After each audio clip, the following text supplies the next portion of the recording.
যদি আমারে বাঁচতেই হয় আমি এদের শেষটা দেখে যেতে চাই, এই জন্য বাঁচবো, না বাঁচার ইচ্ছা নাই। অনেক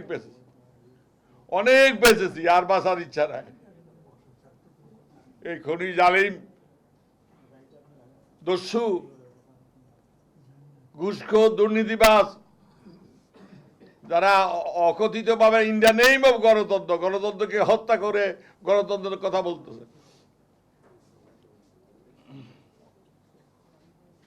তাদের বিরুদ্ধে আপনাদের লড়াইটা জোরদার করেন, জাতিকে ঐক্যবদ্ধ করেন, মানুষকে ঐক্যবদ্ধ করেন, রুখে দাঁড়ান। আর সময় নাই। এরা কিন্তু 41 সাল পর্যন্ত এদের নাকি মৃত্যু নাই, 2041 সাল পর্যন্ত নাকি এরা থাকবে ক্ষমতা, এদের নাকি মৃত্যু নাই, আল্লাহর গজব নাকি নাই, আল্লাহ নাকি পালাই গেছে এই দেশ থেকে, এদের ভয়ে আল্লাহ পালাই গেছে দেশ থেকে।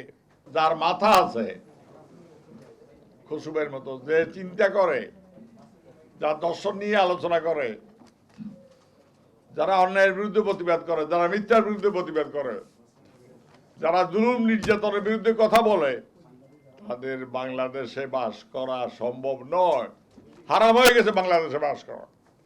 এই খুনিদের জুলুমবাজদের বাংলাদেশে বিতাড়িত করা ছাড়া, দেশকে উদ্ধার করা ছাড়া, সকল নাগরিকের বাংলাদেশ, সকল প্রজাতন্ত্রের সকল নাগরিকের বাংলাদেশ অংশীদারিত্বের গণতন্ত্র। এরা যারা অন্যায়ের বিরুদ্ধে কথা বলে তাদের রাজনীতি করতে দেবে না।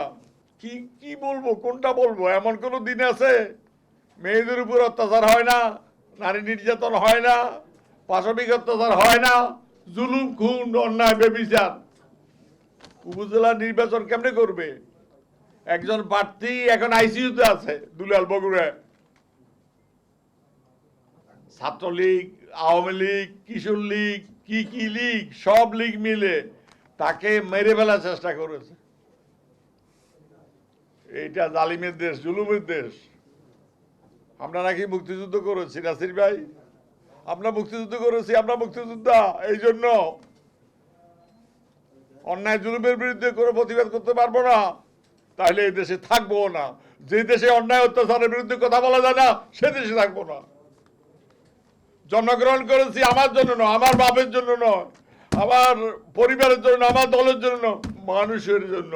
মানুষের জন্য যদি কথা না বলতে পারি, এই জন্ম বৃথা।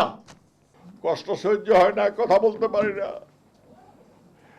বিশেষ কারণে আমি আসি না।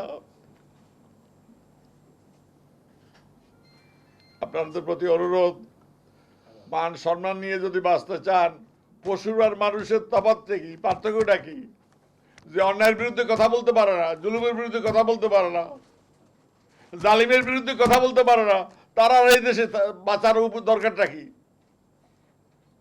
বন্ধুরা আমার, সাথীরা আমার, আপনাদের অনুরোধ করি, দেশকে বাঁচান, মানুষকে বাঁচান, ইজ্জত নিয়ে বাঁচুন, সম্মান নিয়ে বাঁচুন, অধিকার নিয়ে, ক্ষমতা নিয়ে বাঁচুন।